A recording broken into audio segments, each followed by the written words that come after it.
Il s'agit ici d'insérer, après l'article 2, un article permettant désormais aux résidents de nationalité étrangère de pouvoir voter en France lors des élections locales. Il a souvent été question de symboles ici, dans notre hémicycle. En voilà un. Accorder le droit de vote à des milliers d'hommes et de femmes vivant en France, travaillant en France et payant leurs impôts en France. Au-delà de ce symbole, il s'agit avant tout d'un signal fort. La République intègre, rassemble et assure l'égalité en son sein.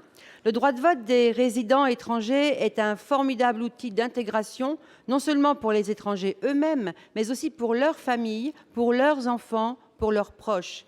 Car comment montrer l'exemple et encourager au vote quand on est soi-même privé de ce droit ?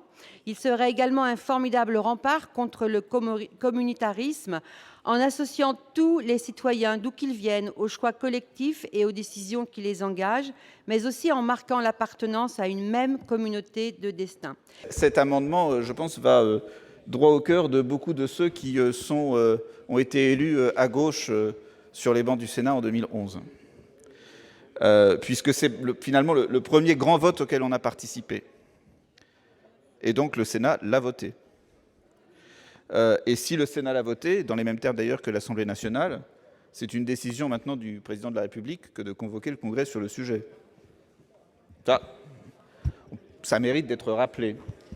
Certains d'entre nous peuvent penser que le droit de vote pour les étrangers est quelque chose d'important. Bon, certains...